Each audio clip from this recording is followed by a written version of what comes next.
won't believe what just happened at the National Education Forum. Today, Senator Elizabeth Warren took a pointed jab at 27-year-old White House Press Secretary Karoline Leavitt, mocking her youth and questioning her experience.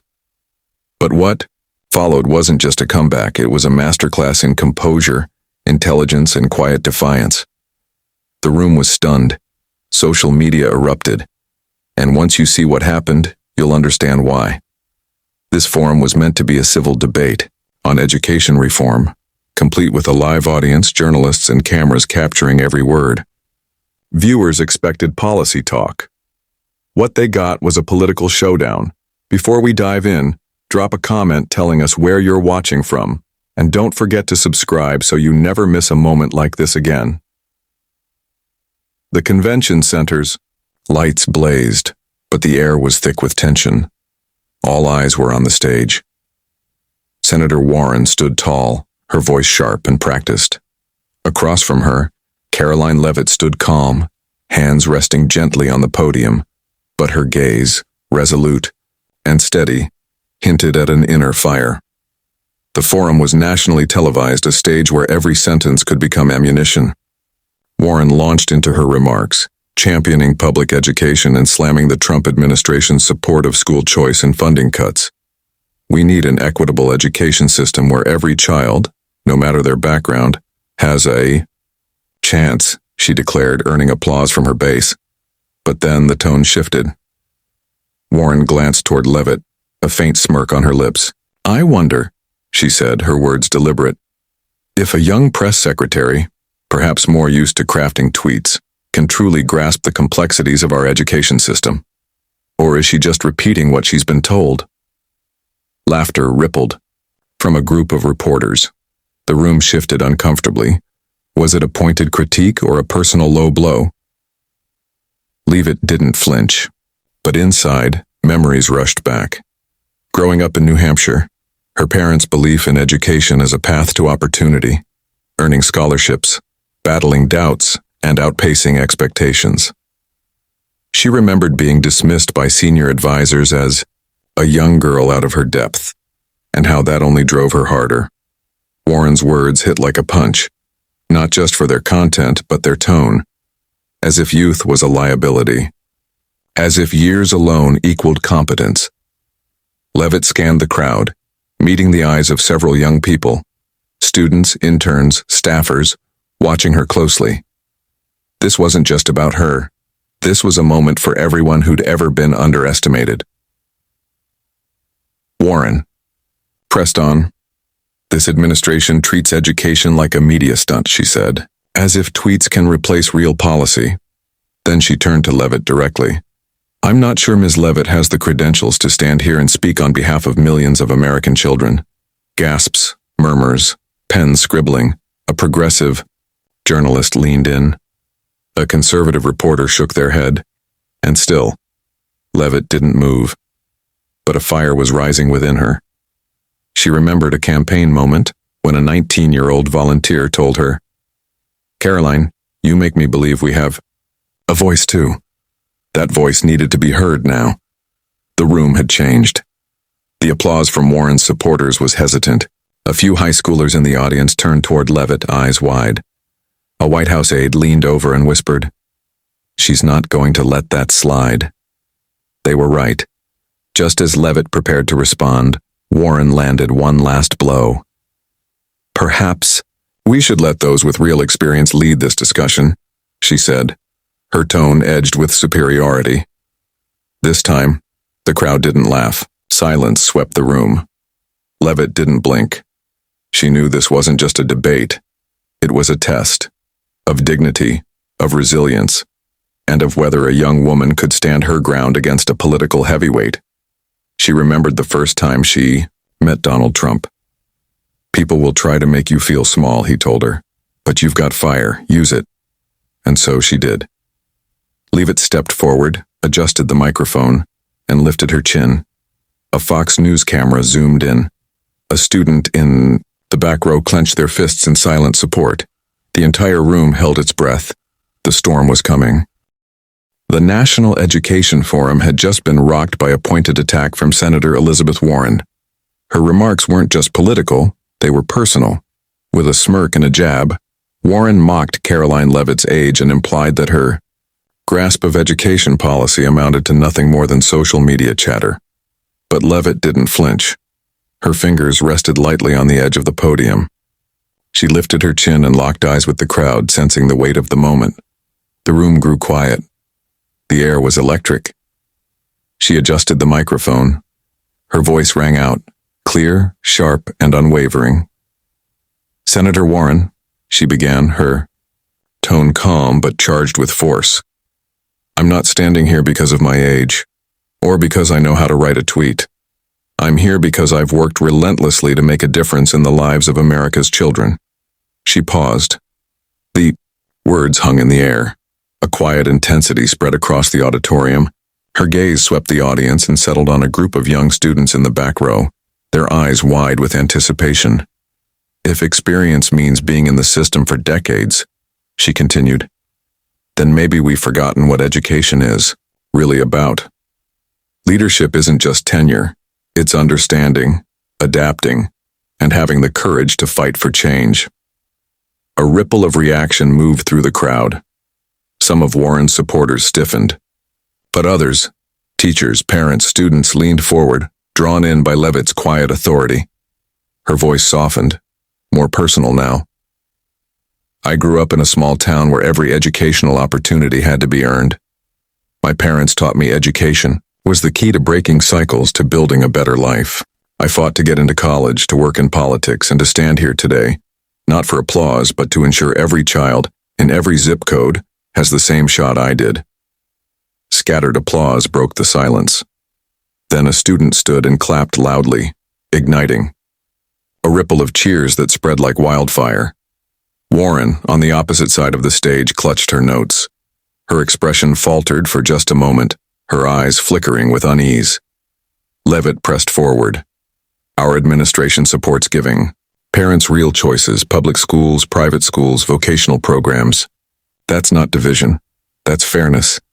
And if that sounds like inexperience to you, then maybe what we need is a little more of it." This time the room erupted. Applause burst from not just conservative corners, but neutral audience members as well. A reporter from a local outlet jotted notes feverishly, their face betraying surprise at the shift in the room. Leavitt turned to Warren, her voice low but precise. "Senator, I respect your experience, but experience isn't about clinging to what's broken. It's about listening to parents, to teachers, to the students sitting here. Real leadership is about evolving." A young teacher in the middle row stood, applauding with enthusiasm. Others followed. The applause swelled into a roar. Warren, visibly shaken, glanced at her notes, searching for her footing. But Leavitt, sensing the moment, delivered her final point.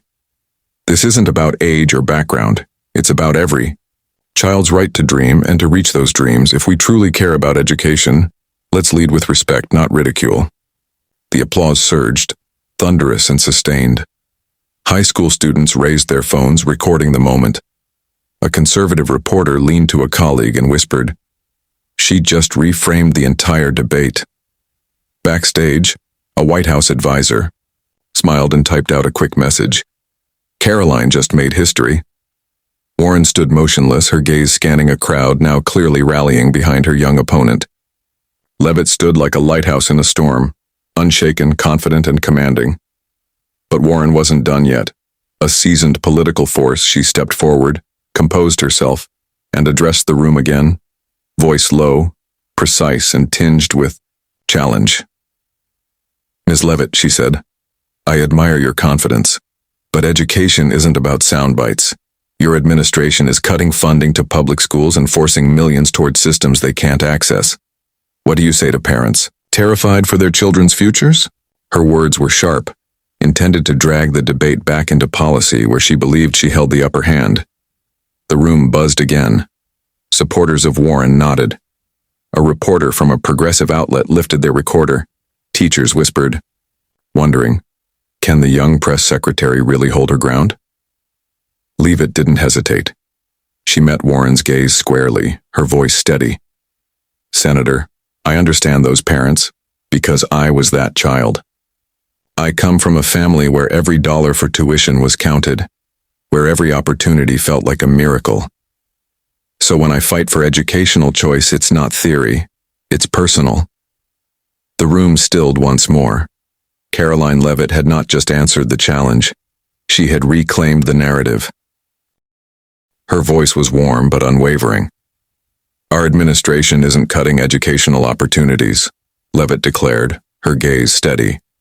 We're dismantling bureaucratic barriers so parents can choose the environment that best suits their children, whether that's public, private, or vocational. Education isn't one size fits all. Choice is fairness. Her words swept through the room like a calming breeze, easing tension while drawing a clear line in the sand. A parent in the middle row stood and clapped, triggering a wave of applause. A conservative news reporter scribbled notes, sensing what was unfolding. Leavitt wasn't just defending her position. She was transforming the clash into a personal triumph. But Senator Warren wasn't ready to yield. She stepped forward, her voice now edged with steel. You talk about choice, Warren shot back. But that's just a cover to funnel taxpayer money to private corporations. How can you, someone with such limited experience, stand here and defend policies that hurt millions of children? The accusation landed like a blow. Her words weren't just policy critiques, they were a direct shot at Leavitt's youth, reigniting the very bias that had underscored Warren's earlier attack. The crowd murmured. Some Warren supporters nodded in approval, but most remained silent, watching intently. In the back row, a student clenched their fists in quiet support. Leavitt caught the movement and smiled, not in smugness but in recognition. This was her moment. She leaned into the microphone, her voice now lit with an inner fire. Senator, she said, her tone steady. If experience means clinging to failed policies, then I'll proudly stand for innovation. I'm not here on behalf of corporations, I'm here for families who are crying out for change. The room was silent. Her eyes burned with conviction. We're investing in teachers, in technology, in programs that prepare our students for the real world. And if your only response is to question my age, then maybe the debate should be about ideas, not assumptions. Applause erupted, this time louder, more sustained. A young teacher rose to their feet, cheering. A group of students followed, their voices rising in support. For the first time, Warren seemed shaken. She stepped back, gripping the edge of the podium. A reporter from a centrist outlet leaned to a colleague and whispered. She just turned Warren into a cautionary tale. Leavitt sensed the shift, the way the crowd was moving with her now. She took a breath and delivered her final blow. We're here to talk about the future of education, not to argue about who deserves to be on this stage. Let's talk about the kids, their dreams, and how we make those dreams possible. The crowd rose as one. Applause roared through the auditorium, echoing like a victory anthem as the stage lights dimmed. Karoline Leavitt stepped back from the podium, her heart pounding. The cheers washed over her, but she knew the real challenge was just beginning. Not on stage, but online. Within 10 minutes, clips of the confrontation flooded social media. A short video of Leavitt's comeback, tagged on our Leavitt vs. Warren, went viral. One account posted an edited version in slow motion, highlighting the moment. She looked Warren in the eye and said, "Offer solutions, not criticisms based on my age." The clip amassed millions of views in hours. The younger generation isn't easily intimidated, one user wrote. Another, more biting. Warren thought she could shame her with age. Leavitt turned it into a mic drop. TikTok exploded with edits. A conservative influencer posted a video with dramatic music and the caption, "When you're 27 and make the whole room stand." The clip racked up hundreds of thousands of likes. Others followed, some humorous, some analytical. One edit featured faux video game graphics showing Warren 0, Leavitt 1. Even a high school student who had attended the event posted a selfie video. I was there. Karoline Leavitt was inspiring. She spoke for us. YouTube channels followed suit. Fox News and CNN uploaded the full debate under competing headlines. White House press secretary silences Warren. Education debate turns into defining moment for Leavitt. A popular independent vlogger released a 10-minute breakdown titled, "She Didn't Just Respond, She Owned the Room." It quickly reached hundreds of thousands of views, the comments full of praise, debate, and analysis. As the media frenzy unfolded, the narrative was clear. Karoline Leavitt had not only held her ground, she had seized the spotlight. Trump supporters hailed her as a rising star. Young, fearless, and sharp, Karoline Leavitt is the future of American politics. Warren's defenders tried to counter. She talks well, but she's masking education cuts. But the tide was already turning. Leavitt's sincerity and fire had struck a chord, especially with younger audiences who saw in her a reflection of their own fight to be heard. The confrontation had ended on stage, but its legacy was only just beginning to unfold, tweet by tweet, clip by clip, view by viral view. From political forums to parenting groups, social media lit up. On Facebook, WhatsApp, and beyond, clips of Karoline Leavitt's confrontation with Senator Warren spread like wildfire. Her remarks about parental choice in education struck a deep chord. A mother in Ohio posted, "I don't care about politics, but Karoline Leavitt is right. We should have the right to choose what's best for our kids." Messages like these rippled across the internet, turning a political exchange into a national conversation that cut across party lines. Meanwhile, Warren's team scrambled to regain control of the narrative. A post appeared on her official account. "We must invest in public schools so that every child, not just a select few, has a real chance." But it was quickly buried beneath a wave of memes and reaction videos. One TikTok showed Warren's flustered expression with the caption, "When you think you'll win, but your opponent is Karoline Leavitt."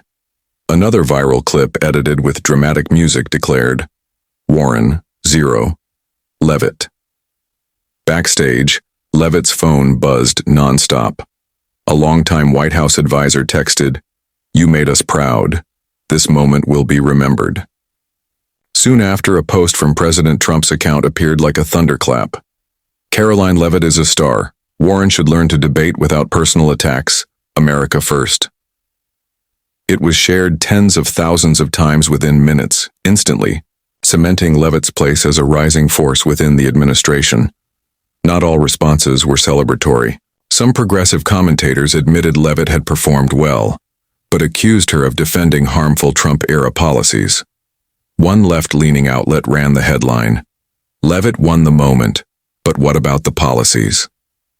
Still, even those critical of her politics had to concede her poise and sharpness under pressure. As the digital storm raged, Leavitt returned to her White House office. She quietly scrolled through messages, pausing at one from her mother. "You made me proud. Keep shining." Another, from a student who had attended the forum, read, "Ms. Leavitt, thank you for speaking up for people like us." The messages reminded her this wasn't just a win in the headlines. It was a voice for those who had long been underestimated. The media frenzy only grew. News outlets invited experts to dissect the debate. Op-eds called it the Leavitt moment.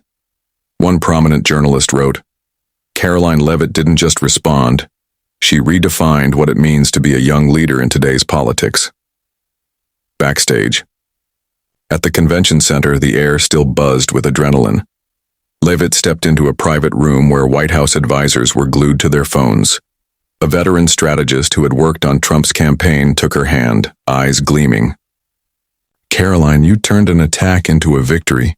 You didn't just defend the administration, you inspired a generation." She smiled, but inside, she felt the weight of something far bigger. This wasn't just about her.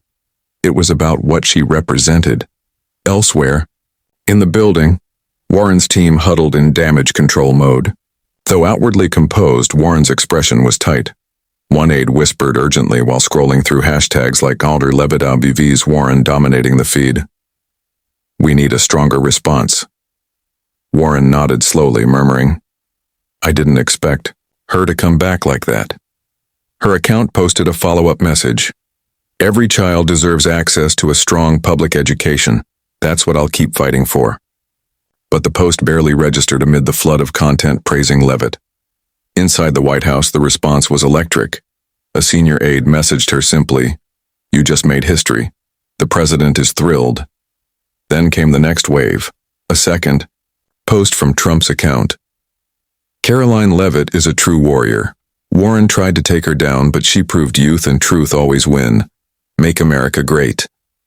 The post rocketed across social media, reinforcing Leavitt's meteoric rise and casting her as the face of a new generation of leadership in the Trump administration. Outside the convention hall, reporters swarmed her.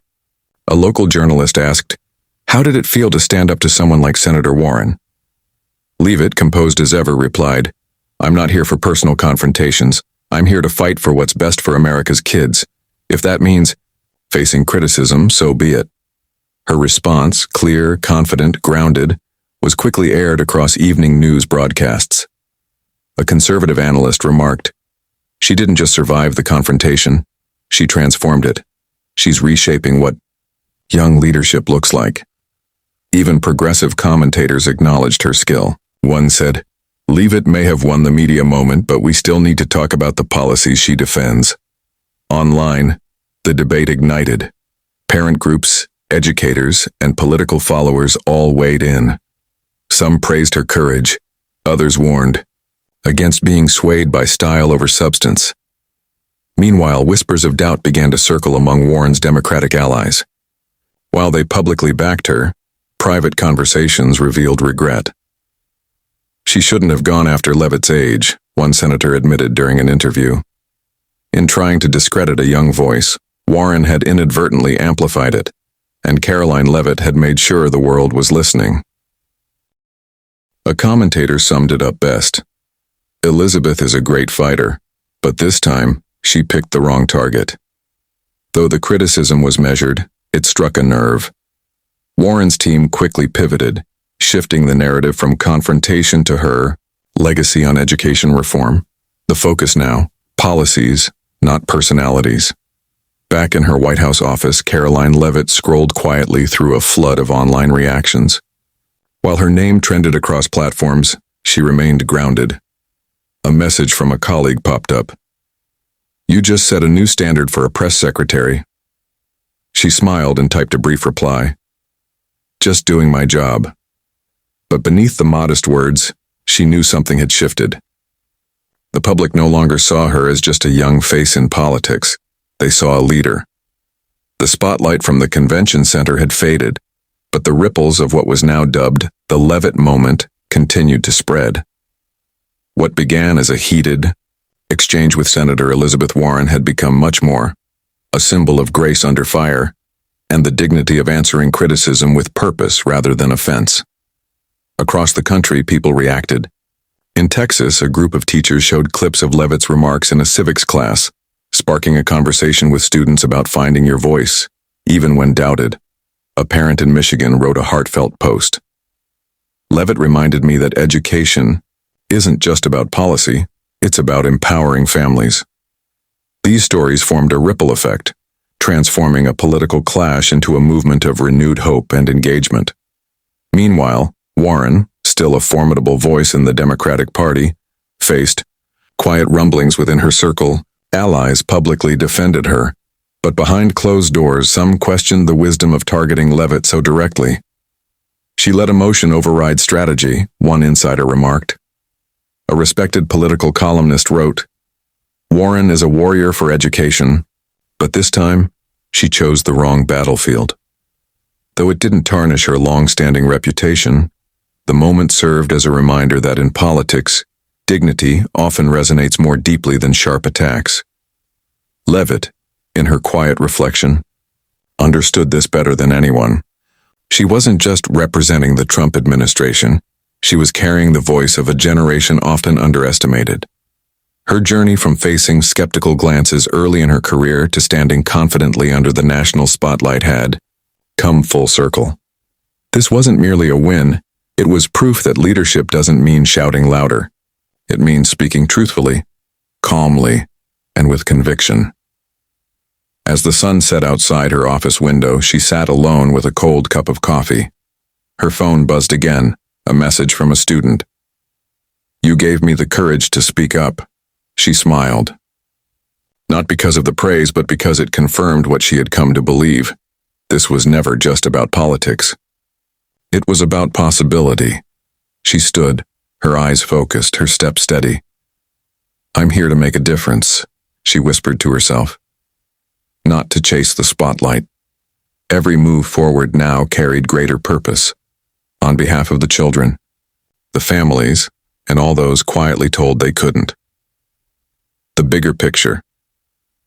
The confrontation between Karoline Leavitt and Senator Elizabeth Warren at the National Education Forum revealed deeper truths about modern American politics. It wasn't just a generational clash. It was a commentary on how youth, when paired with clarity and conviction, can rise above the noise. Warren had aimed to challenge Leavitt's experience, but Leavitt's poised, values-based response resonated far more than any attack. Her viral moment became proof that political discourse doesn't need to devolve into division. It can elevate instead. As clips spread across social media, parents, students, and educators weighed in. Some praised her for spotlighting parental choice in education. Others critiqued the policies she defended. But no one denied that she had commanded the stage with maturity and resolve. In a time of polarization, Leavitt's example reminds us, preparation matters, values matter more, and dignity above all can cut through even the sharpest partisan lines. Young leaders like Karoline Leavitt offer a blueprint.